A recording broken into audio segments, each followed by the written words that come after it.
अस्सलाम वालेकुम, मैं डॉक्टर मारिया जुल्फ़िकार ख़ान और उम्मीद करती हूँ कि आप सब खैरियत से होंगे। बहुत सारी चीज़ें जो आपसे डिस्कस करनी है, लेकिन सबसे सर फ़हरिस्त जो बात करनी है हमने, वो लगता है कि हमारे फ़लस्तीनी भाइयों की बहनों की आवाज़ें जो हैं वो बिल आखिर उनकी आवाज़ें, उनकी सिसकियाँ, उनकी आहें जो हैं वो फाइनली लगता है कि वेस्टर्न कैपिटल्स तक जो हैं वो पहुँच गई हैं, मगरबी दुनिया तक फाइनली लगता है कि वो पहुँच गई हैं। या फिर ये कहा जाए कि इन ममालिक के जो बाशिंदे हैं, they left their leaders no option कि वो फ़लस्तीन को तस्लीम करें। कल बहुत बड़ी डेवलपमेंट हुई जिसमें यूके, कनाडा, ऑस्ट्रेलिया और साथ पोर्चुगल ने जो है वो फ़लस्तीन को तस्लीम किया और आज अब से कुछ ही घंटों में जो है वो फ्रांस फ़लस्तीन को यूनाइटेड नेशंस जनरल असेंबली में जो है तस्लीम करने जा रहा है। और इसके साथ ये बताया जा रहा है कि और कुछ दीगर ममालिक भी हैं जो फ़लस्तीन को जो है वो तस्लीम करेंगे, जिसमें जो है वो लक्समबर्ग का नाम जो है वो लिया जा रहा है, जिसमें बेल्जियम का नाम लिया जा रहा है, जिसमें आर्मीनिया का नाम लिया जा रहा है। अच्छा, अब इससे जो है इस सारी डेवलपमेंट से एक आदमी बहुत नाखुश है, बहुत जो है वो बिल्कुल इस वक्त लगता है कि वो रोने पे जो है वो उतर आया है और उसका नाम है Netanyahu, Benjamin Netanyahu. Benjamin Netanyahu जो है वो बहुत गुस्से में है, वो बहुत जो है वो तनकीद कर रहा है इन ममालिक पे और वो ये कह रहा है कि जी आपने ये इसको तस्लीम करके, फ़लस्तीन को तस्लीम करके आपने एक तरह से दहशत गर्दों को जो है वो एक इनाम दे दिया है। अब आपको बताऊंगी कुछ ही देर में कि और जब ये आगे जाके बात करेंगे आपको खुद समझ आ जाएगी कि नेतन्याहू आखिर इतना नाखुश क्यों है। अच्छा, ये बात तो हम बहुत सुनते आ रहे हैं कि जी फ़लस्तीन को फ़लाने ने तस्लीम कर लिया। ऑलरेडी इस वक्त जो है वो तकरीबन जो ये लिस्ट बनेगी वो 154 की बनेगी इन ममालिक के बाद, लेकिन इससे पहले भी बहुत सारे ममालिक हैं जिन्होंने फ़लस्तीन को तस्लीम किया हुआ है। अब तस्लीम करने का मतलब क्या है? तस्लीम करने का मतलब ये है कि जी ये जो कॉन्फ्लिक्ट है इसकी सारी जो पैरामीटर्स हैं वो बदल जाते हैं। इस कॉन्फ्लिक्ट का मतलब, इसकी नौयत सब जो है वो तब्दील हो जाते हैं, क्योंकि अब तक ये था कि जी ये एक डिस्प्यूटेड टेरिटरी है जिस पे जो है वो फ़लस्तीन एक डिस्प्यूटेड टेरिटरी है जिस पे इज़राइल जो है वो काबिज़ हो रहा है या वहाँ पे जो है वो वॉर क्राइम्स जो है उसमें मुलव्वस है। लेकिन अब जब ये ममालिक तस्लीम कर लेंगे तो ये इन इफेक्ट हो जाएगी बात कि फ़लस्तीन एक इंडिपेंडेंट स्टेट है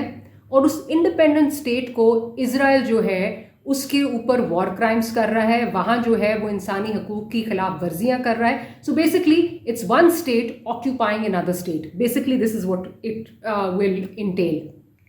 अब इसके साथ साथ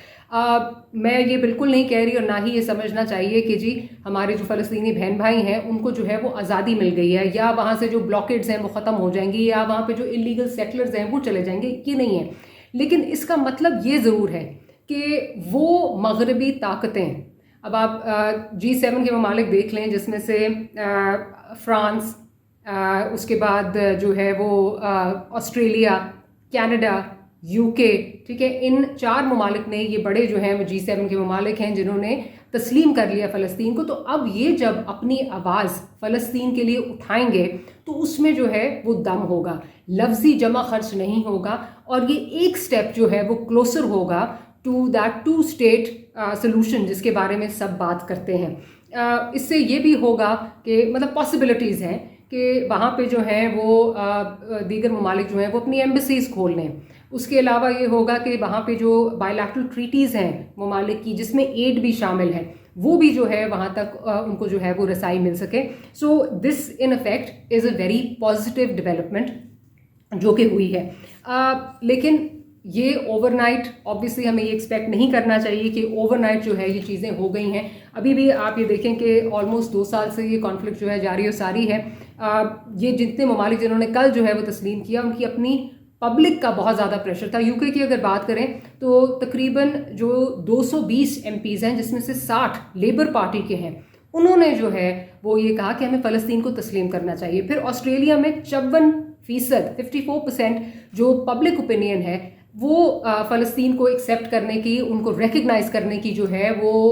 उसकी तरफ जो है वो जा रहा था। Same goes for Canada. Canada में जो उनकी न्यू डेमोक्रेटिक पार्टी आई है और प्लस जो उनकी सिविल सोसाइटी है वहाँ से बहुत प्रेशर था। तो इन ममालिक पे जो है वो प्रेशर ज़रूर पड़ रहा है, लेकिन अभी भी हठधर्मी पे कौन जो है वो अड़ा हुआ है, वो इस वक्त हमें नज़र आता है कि इटली है,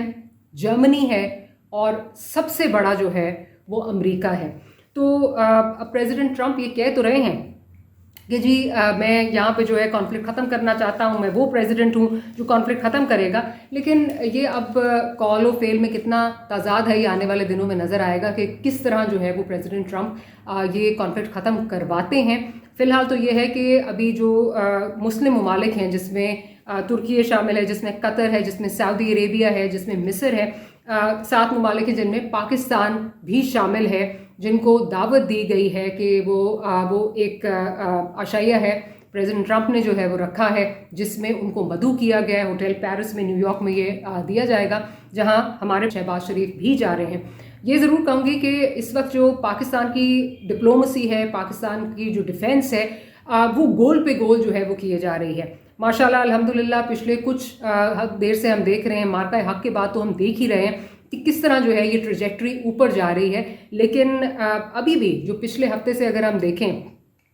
वेंसडे को जब ये अनाउंसमेंट हुई म्यूचुअल डिफेंस एग्रीमेंट की, तो उसके बाद से भी पाकिस्तान के लिए जो है वो काफ़ी चीज़ें, काफ़ी पॉजिटिव चीज़ें जो हैं वो हो रही हैं। अब इस अशाइये में शहबाज शरीफ सब जब जाएंगे तो ऑब्वियसली हमारे लिए फ़लस्तीन और कश्मीर दोनों यकसा कॉजेज़ हैं, तो वहाँ पर प्राइम मिनिस्टर जो है वो बात करेंगे। ऑलरेडी प्राइम मिनिस्टर जो है वो बहुत ओपनली इस बारे में जो है वो बात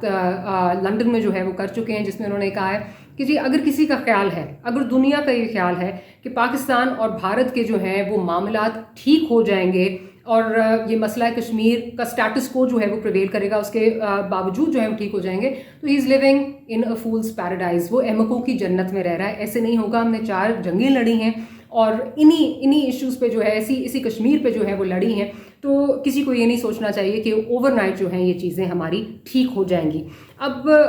साथ ही साथ ऑब्वियसली फ़लस्तीन की बात तो होगी वहाँ पे जो हमारी सजेशंस हैं, जो हमारी, आपको याद है प्राइम मिनिस्टर जब ये इस्लामिक कॉन्फ्रेंस में गए थे, अरब इस्लामिक कॉन्फ्रेंस में गए थे, तो वहाँ पे भी उन्होंने बहुत जो है ही स्पोक वेरी वोसेफरसली, और उन्होंने बहुत ज़्यादा जो है वो काफ़ी सारी तजावीज़ दी थी कि क्या क्या हो सकता है। लेकिन coming back to the Kashmir issue, touching upon the Kashmir issue again, आपको याद होगा कि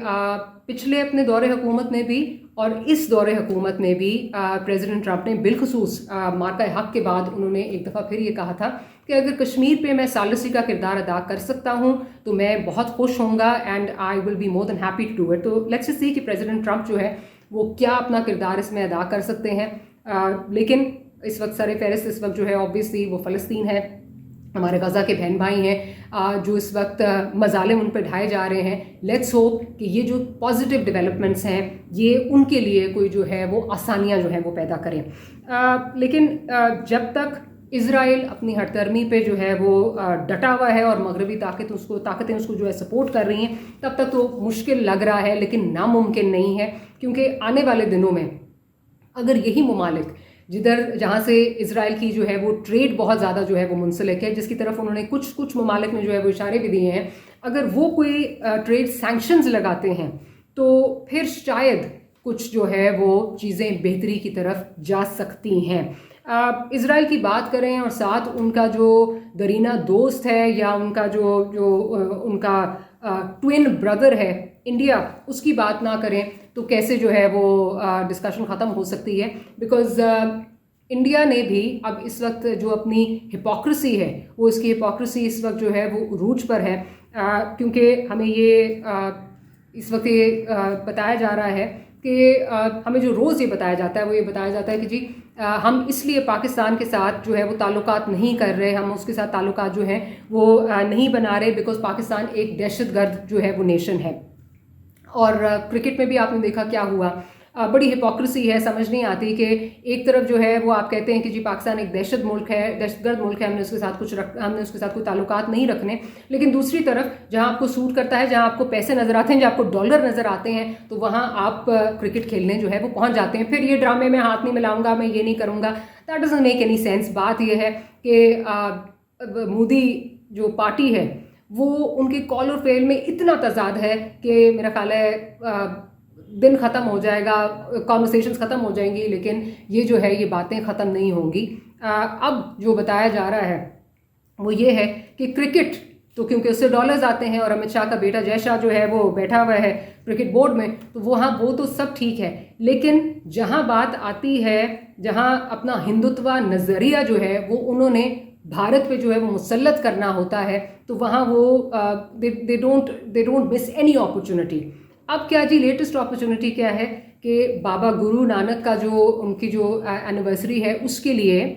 हमारे जो सिख बहन भाई हैं वो इंडिया से यहाँ आना चाहते हैं। उनको कहा गया है कि जी पाकिस्तान नहीं जाना, पाकिस्तान एक दहशतगर्द मुल्क है। लेकिन पाकिस्तान के लिए जब डॉलर्स के लिए खेलना हो तो वो तो आप खेलने के लिए तैयार हैं। तो ये है वो हिंदुत्व नज़रिया। और स्पेशली आजकल क्योंकि उनको पता है कि जो इधर का पंजाब है और उधर का पंजाब है, कहीं इनको डर है कि जी उनकी आपस में जो है वो, क्योंकि इतनी कॉमनैलिटीज़ हैं, इतना प्यार है। अभी भी आपको पता है कि जो हमारे फ्लड्स हैं उसमें सिखों की एक ऑर्गेनाइजेशन है जो कि एक बहुत खालसा के नाम से जो कि एक बहुत पॉजिटिव रोल जो है वो प्ले कर रही है। तो उस चीज़ को मद्देनज़र रखते हुए कि आपस में इनकी कॉमनैलिटीज़ मिल ना जाए और हमारे लिए कोई प्रॉब्लम